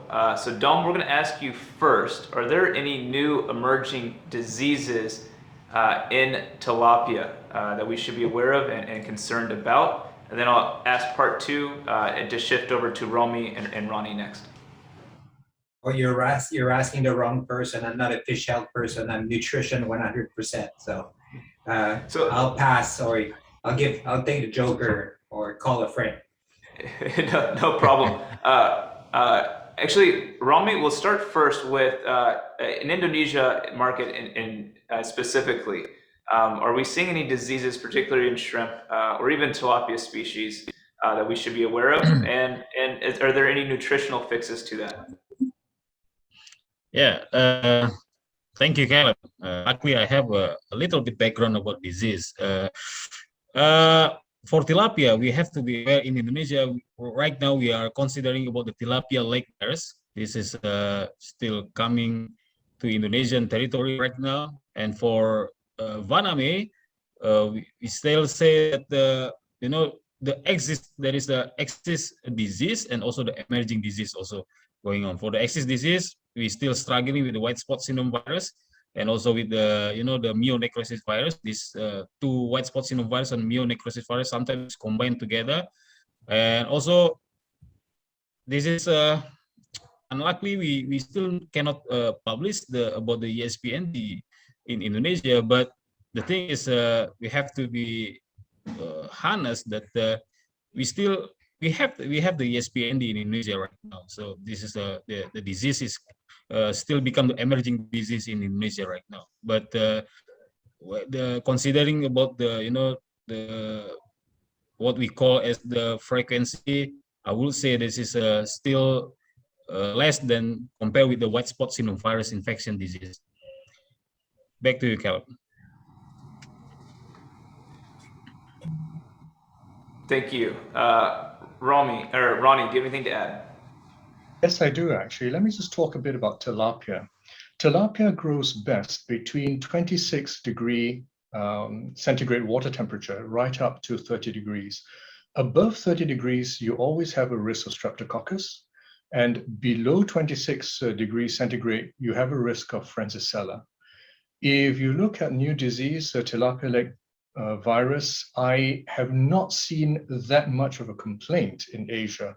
Considering that Indonesia would be the country that produces the most tilapia in our region, I have been in contact with Regal Springs, and they don't seem to have that much of a problem with that. Back to you, Caleb. Thanks, Ronnie. Okay, Dominic. So we're gonna come back to you. We're gonna hit you with a nutrition question here. Can you explain some of the yeast properties in DDGS and some of those effects on the nutritional quality of fish feeds? Well, that's an interesting aspect of DGGS, is that it contains that yeast biomass, and yeast has always been seen as a functional feed ingredient because it does contain a variety of components. Perhaps the most famous ones is beta-glucans and mannose oligosaccharides. Both are from the cell wall of the yeast. Now, whether these compounds are effective when they're in the intact yeast or not, and they need to be extracted, can be a question. But the fact that the DGS contain about 10% yeast biomass, they will contain those. And there's fairly good evidence that these, especially the moss, can bind bacteria and can actually promote improve disease resistance or improve resistance to bacterial disease in fish. I was involved in a study, and we use it as a control for verifying the efficacy of different feed additives, and actually moss and mixture cell wall was really quite effective at improving the disease resistance of both shrimp and tilapia. So I see this as very interesting. The other aspect is the yeast also contain quite a big nucleus, and this nucleus is made of DNA, and the cell contain quite a bit of RNA, and these are source of nucleotides or nucleosides. And there's this evidence or this hypothesis that the fish, when they're very young or under stressful conditions, may not be synthesizing enough of these nucleosides and nucleotides, and providing them pre-formed in the diet might be beneficial. There's some evidence in salmonids that it helps. It's quite popular in the salmon world to supplement with nucleotides from yeast source or bacterial source. So actually this property of the composition of DGS makes it an interesting, almost functional ingredient in some respect. Dom, have you had any experience with DDGS and mycotoxin risk? Have you analyzed this, or is there any research out there analyzing this? Yeah, we not specifically on DGGS itself, but on corn, a variety of corn products. We carried out analyses of mycotoxins. We looked at different surveys. And as I mentioned, the DGGS is everything the grain contained concentrated 3 times, because the fermentation process, for the most part, does not degrade the mycotoxin. And these mycotoxins are heat stable, so when you dry the DGGS, they actually don't go away. Now, the DGS will contain variable level of mycotoxin. It's directly related to the mycotoxin contamination of the grain. So if you produce DGS with corn that has been badly damaged by weather during a rainy summer, for example, in a harvest, and it's raining, or the growing period is raining pretty heavily, and the grain is suffering from infestation from fungi, you'll find a higher. From my experience, the level of mycotoxin rarely exceed 0.5 to 1 ppm of DON, of vomitoxin. And those levels are relatively safe for most fish species. I've worked with the most sensitive fish species, the rainbow trout, and around 0.4, 0.5 ppm of mycotoxin, you start to see a decrease in performance in these animals. However, when we look at the pathology of these animals, nothing to write home about, I like to say, is like we say, well, yeah, the growth was affected, but the animal was not kind of really damaged, or the liver was not damaged. We did a study with tilapia, grain, corn contaminated with mycotoxin, And we found that tilapia was a lot more resistant than a rainbow trout. So I think from my perspective, and other people have found this with omnivorous fish species, these omnivorous fish species that are widely cultivated in Southeast Asia, that will be the bulk consumer of the DGGS, will actually be, I don't think the mycotoxin is a big concern. Even some level of mycotoxin contamination improved the growth performance of tilapia. And we did the disease resistance trial and improved disease resistance of the animals. So we still have a lot to learn, and we cannot simply make these assumptions. Now, shrimp, Pacific white shrimp can be a little bit sensitive to mycotoxin, and especially fumonisin and DON, some evidence that may affect flesh quality. So really you have to be careful about that. But I don't think with the level of contamination that we're really getting with the high quality DGGS, stable take, and these bad batches of product can be screened out with proper quality assurance and quality control protocol commonly used by feed manufacturers. So of course, if your batch of DGS comes in with higher level mycotoxin, do not use it in shrimp feed. Don't use it into your high value feeds, right? Basically send it to dairy cow feeds or pig feed, or to some extent, or chicken feeds, a lot more resistant than even pigs for that. Sorry for a long-winded answer, but a lot of things to say about those. Absolutely. No, we appreciate that answer. It's on the top of people's minds, and there's a lot of questions about it. So the thorough answer is much appreciated. Like all things, there's risk, and you have to evaluate that risk. Likewise with DDGS, but we have to be honest about the risk and the historical risk versus today's risk, and really monitor and get actual real data on your product in country here at destination to determine what are the levels of toxins, and not only DDGS, but every product that we bring in to our mills here in Southeast Asia. So thank you, Dom. This is for Daryl. How much proportionally of Vietnamese shrimp is produced in freshwater? Well, depends on the country. In China, a very significant amount of anime is produced in freshwater, is inland production. Throughout Latin America, there's some production, especially in Ecuador, in Venezuela, in Colombia. Through Central America, there's some production too in freshwater. And it's certainly an area where shrimp farming can be expanded. In Asia, I know there's significant production in many countries, but I wouldn't be able to assign like a percentage. But it's certainly a significant proportion of anime that is farmed in shall we say, inland freshwater environments. Back to you. Very good. Thank you so much. Romy, the question is for you. Can you explain a little bit, and I think, and Dom, you also brought some research to this topic as well, but explain what we saw in relation to DDGS and the color of the shrimp itself. Yeah, thank you, Caleb.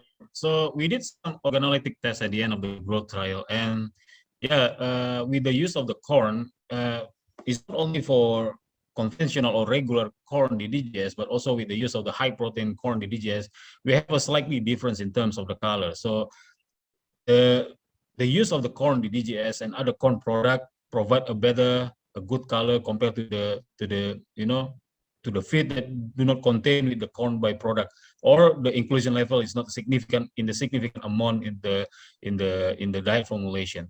But I'm also addressed the what just saying by the Dr. Dominic Buru about the yeast product in the DDGS. But this is a very interesting consideration for the use of the corn DDGS or high pro DDGS in the future, because we know that shrimp we are facing a lot of disease right now, and one of the way to dealing with the problem is to enhance the non-specific immune system in the shrimp. So like the molecular system, the transglutaminase and proteinoxidase, we need to increase that type of system and also enhance the the first line of defense mechanism on the shrimp.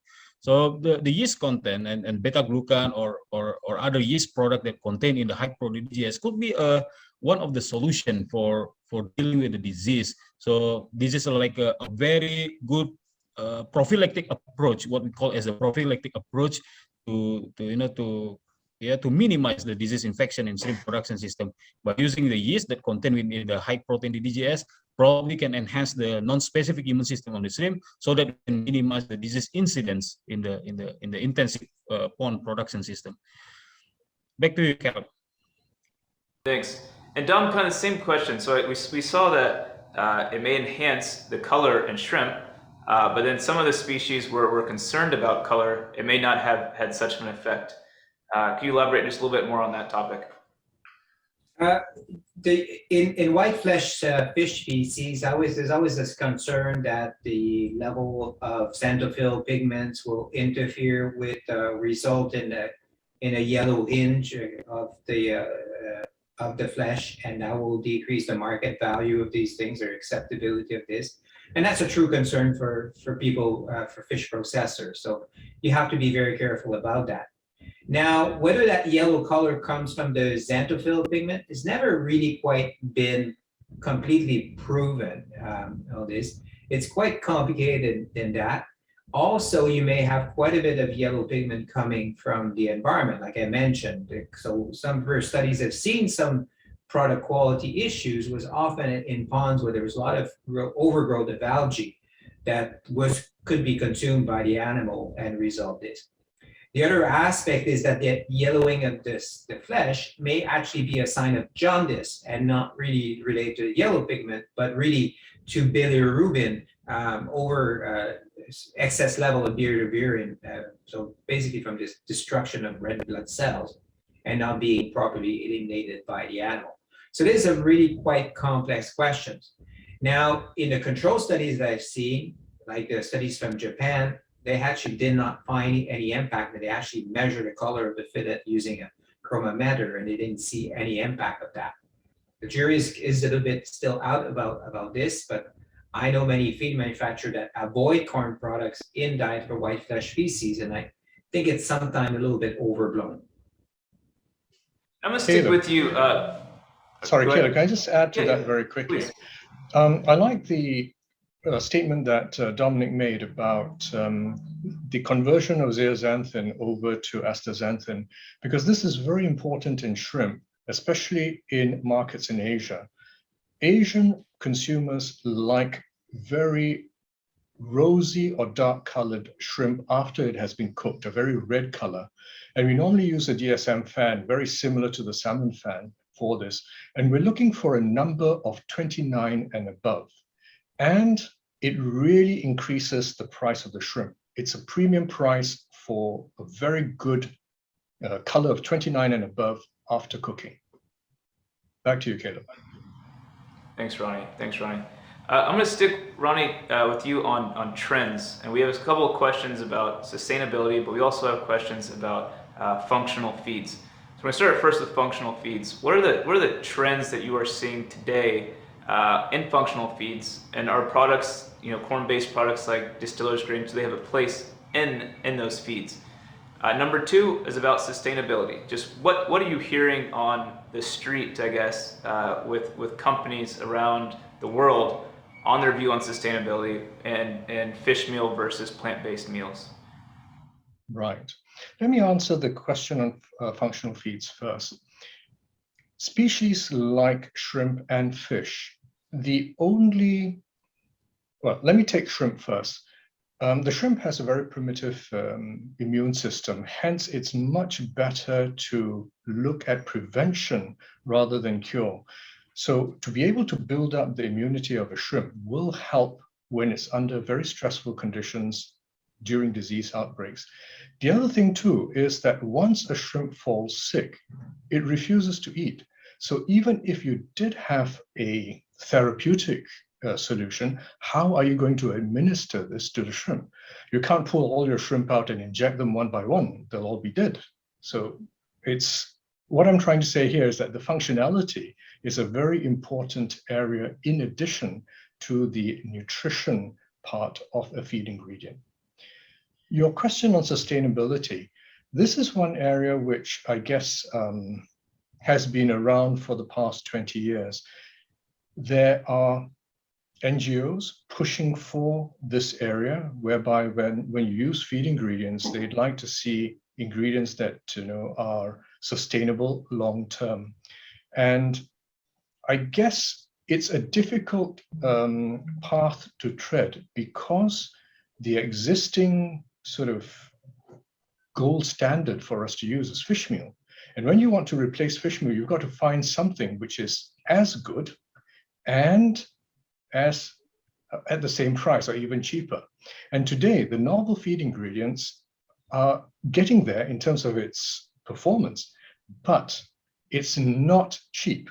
So how are you going to convince a farmer to use this? He's going to say, I'd rather stick to fish meal. So that's the difficult area you've got to tread. Back to you, Caleb. Thanks, and I'll open that same question up to the floor if anybody has any experience with just surveying the industry where you are and globally. So I'll come back. Dom? Oh yeah, I mean, fish meal is an excellent ingredient. It's a high protein. It's generally, because it's a high value product, quite relatively standardized processing. So the digestibility in general, you can expect high digestibility. It's rich in minerals, micro minerals, selenium, zinc, of course, digestible phosphorus, omega-3 fatty acids, maybe some other components, we don't know, but basically palatability, really good taste for the animals. So you actually have a big hurdle to replace that ingredient with something that has all this. Now, with the use of animal proteins like poultry byproduct meal, to some extent, some meat and bone meal, stuff like that, you can actually replace some of that fish meal, and that combines with plant protein ingredients, you can actually produce very cost-effective and good quality feeds. There's a number of feed additives that allows you to replace that fish meal, like Ronnie mentioned, but often they're quite expensive, so they need to be used at low level to be cost-effective. But we're getting there. I think we're finding the ways to replace the fish meal, make the industry more sustainable. But I have questioned a little bit like this, because if somebody decides to lower the level of fish meal in their feed one day, well, that fish meal is not going to disappear. The fish is still going to be harvested from the ocean, and it's going to go somewhere else. It's going to go in pig diet, poultry diet, other fish diets, other aquaculture species diet. So it's an effort, a global effort by industry. Anyway, we have no choice. The industry is growing. The feed production is growing, like Ronnie is showing. So we have like a finite resource of fish meal, so we have to use less and less of it.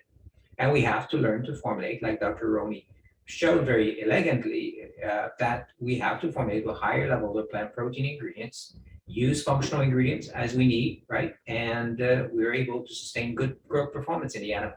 Learning how to formulate. I call it do your homework. Do your homework, understand the animal, understand your ingredients, then you're basically 90% of the way there.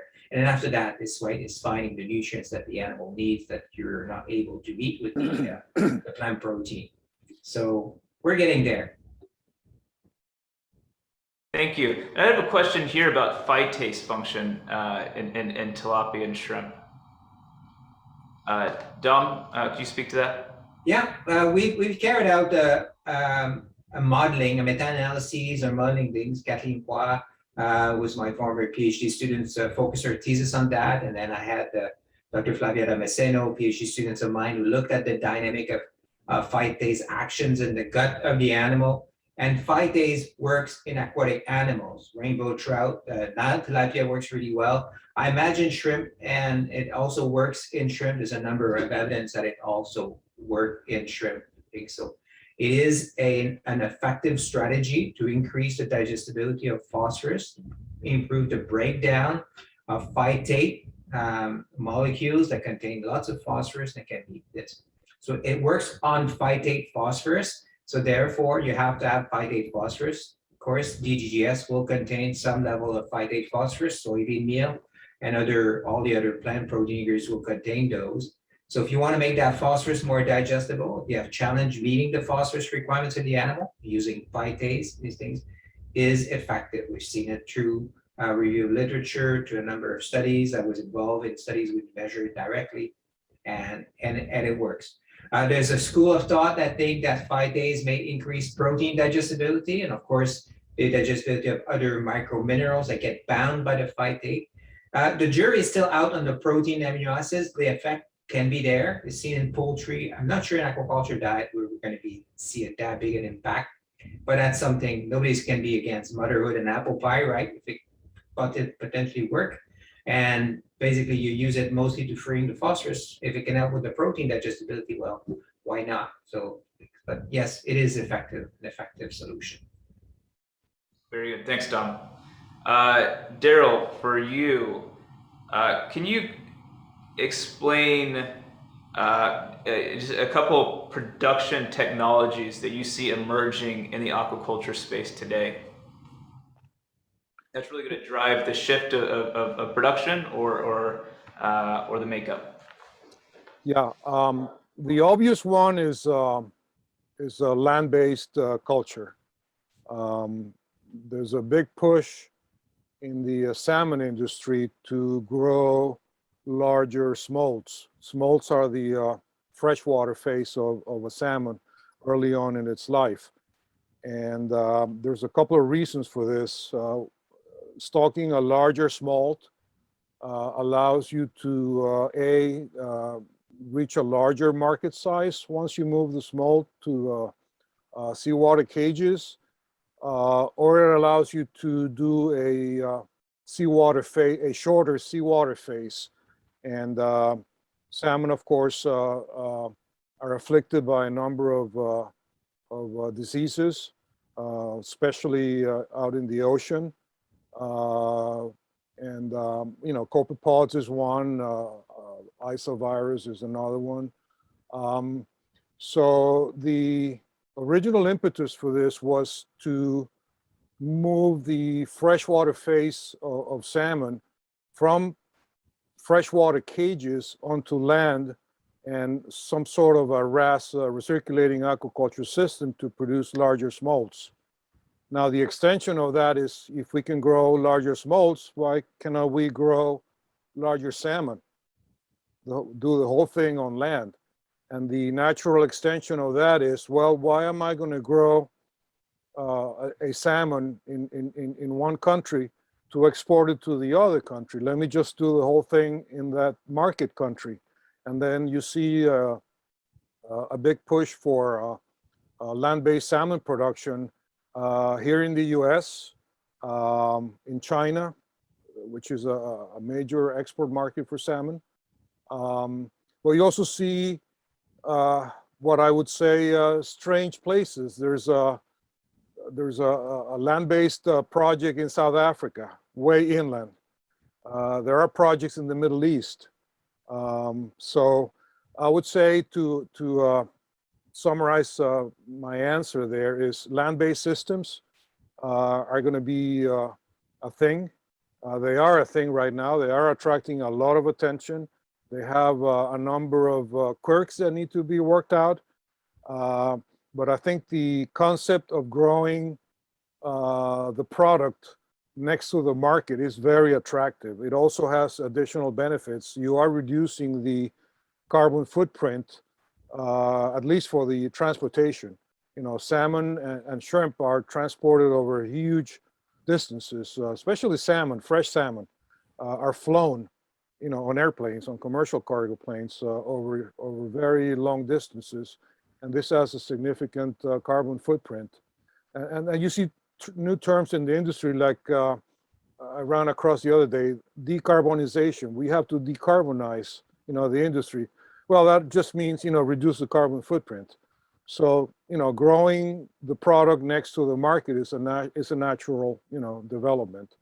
So sorry for the long-winded answer. I tend to go off on tangents, but I think land-based systems next to the markets is here to stay, and has one. Let me just say one additional advantage. If you have a market for live animals, well, there's your solution. You know, land-based systems can give you your live shrimp, for example. So anyway, back to you. Absolutely. No, thank you. Thank you for the detail. We're kind of coming to the conclusion of our day, but we're going to do one last rapid fire question and answer for everyone. Throughout, this morning, we discussed a lot of topics that nutritionists and purchasers and farm managers have to consider when purchasing and deciding on what ingredients to use in their aqua feeds. So if you had to name one factor, micro or macro, that purchasers, nutritionists, and aquaculture companies will need to consider to purchase in their purchasing decisions, what is that number one factor going to be, now or in the future? Ronnie, we'll start with you first. Right. Looking at what has happened with COVID and the supply chain disruptions, I would say number one right now would be the logistics. That would be my key if I were a purchaser. Dom? Value and price and value. Just look at the value of your product, what it brings in terms of nutrients and advantage and disadvantage in some time, and then compare it to the price you have to pay for that product and make your decision. That's how the business works. Rami? Yeah, Caleb, I would like to say that effectivity of the ingredients, and also we have to think about the profitability for the farmers also. This has become the main consideration for the purchasing and also for the nutritionists in the feed manufacturer. And Daryl? I will agree with Ronnie. Supply, local, where's it coming from? Can I get it locally? And also in regards to new ingredients, volume, can you make enough of it for me to switch to it? Back to you. Very good. And for some of the market-based questions that we saw here on the panel, feel free to reach out to the U.S. Grains Council. We put out market perspectives every week that details feed ingredient prices around the world, as well as DDGS prices. Those track an average of real offers into the market to give you an indication of how to just general indications. We definitely recommend reaching out to our exporters directly to get specific pricing. And if anybody has questions on how to reach out to feed suppliers, U.S. Grains Council members, please again reach out to myself, reach out to my team, and we can certainly make those connections for you. With that, thank you, panelists. We appreciate your time and your expertise from around the world. It's truly an informative morning. So thank you, and our audience thanks you. Thank you. Thank you, everyone. Thank you. Bye-bye.